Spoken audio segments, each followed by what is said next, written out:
All right, let's get to the real news. Republicans have won House majority, okay? You know what is to come for the Democratic Party, but that doesn't really matter because we all know who runs the country. It is the Republican Party. So what are they doing with their newfound a little bit of just a tad bit of strength that they have now? What are they going to do with that? Huh? What are they going to do? What are they going to do? Well, guess what they're going to do? They're going to show Hunter Biden's cock, okay, to every goddamn American. They're literally going to make you sit in one of those like clockwork orange style seats and open up your fucking eyeballs with pliers to force you to see Hunter Biden's fat fucking cock and any number of photos that are going to come out of these new investigations into Hunter Biden's laptop. Let's take a look, baby. Begin, though, with a major shift in power on Capitol Hill. CBS News can now project the Republican Party has indeed secured the 218 seats needed to win the majority in the House. Minority Leader Kevin McCarthy, who has been nominated to serve as House Speaker, declared it is official. Democrats' one-party rule is over. GOP party leaders have vowed that oversight of the Biden administration will be at the top of their agenda, including the withdrawal from Afghanistan. Let's go! New Benghazi, baby! Our 13 brave soldiers, baby!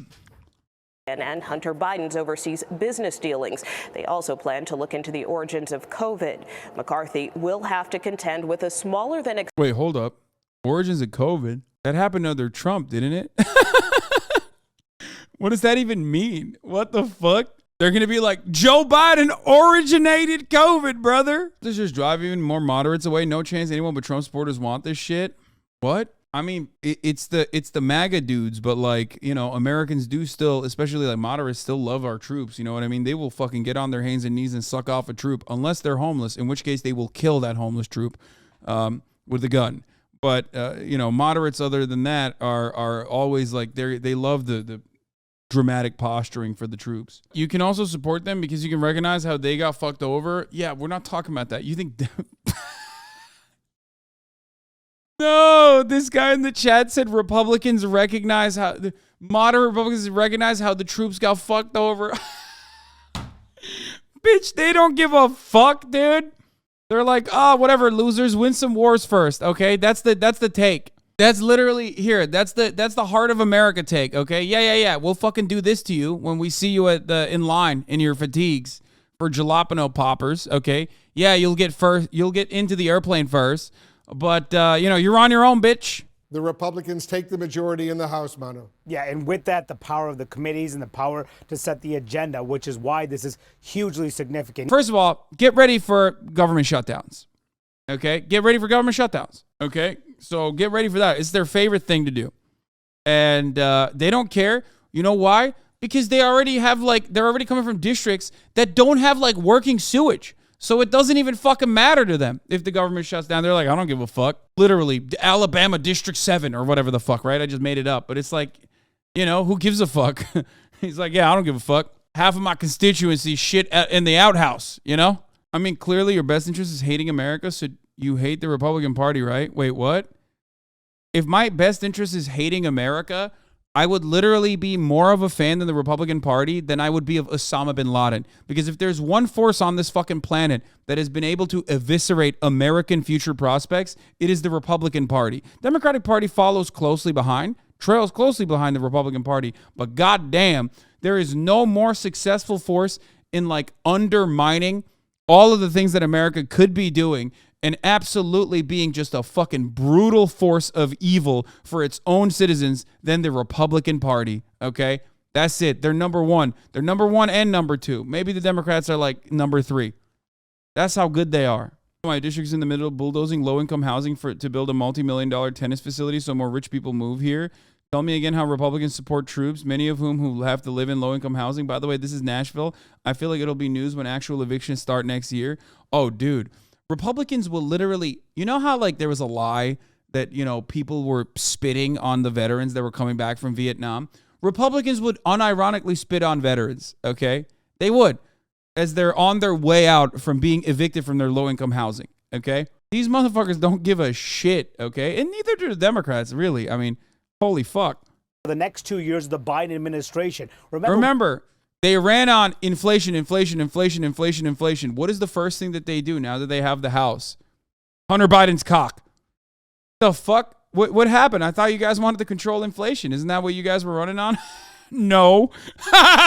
No one thought that. Anyway, it doesn't even matter. So what does this mean for the next 2 years, Wolf? It means that any legislation that will pass almost certainly will be incremental. It will have to require a significant amount of consensus on both sides of the aisle. It would still need to surpass a 60-vote threshold in the Senate. Even as the Democrats are going to regain control of the Senate, they may have 51 seats, but they will still need 60 to pass anything. So what can actually get done in the next few years is an open question, but they will have major things to deal with next year, including raising the national debt ceiling to avoid a debt default next year, funding the government, always a tricky issue, something that could lead to a shutdown if there is not an agreement. Oh, yeah.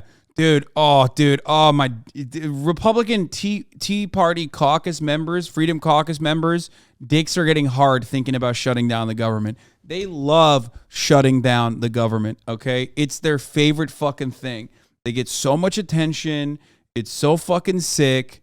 They love that shit. They're going to be like, why are we shutting down the government right now? Oh, because Democrats wanted to do a spending package that also featured like a clean water bill for literally their own constituents. Like it could be like literally we're gonna do the every house in Alabama finally gets a working toilet bill, and the fucking Tea Party motherfuckers will be like, nah, we like our own houses. We don't want the liberal way of life.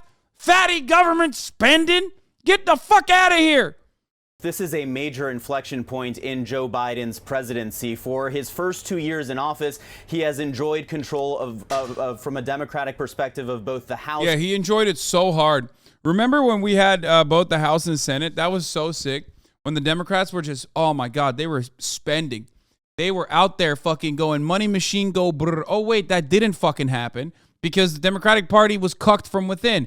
Oh, that's surprising. Oh man, that's cool. That's sick. That's so nothing really happened really in that period of time. Some things happened, but not nearly enough. We know that Republicans are sharpening their investigative and oversight powers, that they are preparing to wield that subpoena power against the Biden administration on a number of fronts. Investigations into everything from the withdrawal of Afghanistan to the department. They're gonna fucking subpoena Joe Biden so much. Okay, they're going to subpoena Joe Biden and everyone in the administration, but so much that like he won't be able to literally like attend because it's like an impossible number of times. And then they'll say, look, this is just like when they yelled at Donald Trump for not attending. What are you most excited about with the Republican majority in the House? I'll start. Hunter Biden's penis investigation is pretty cool. I think he's the most corrupt person in the White House. Hunter Biden is, because he is the real president. Joe Biden, he's old, he has no control over his bodily faculties. So, it's actually Hunter Biden that's running the show for the big guy, right? And actually, he's doing it at the behest of China and Ukraine, who seem to be on the opposing sides of a war that's being waged inside of Ukraine.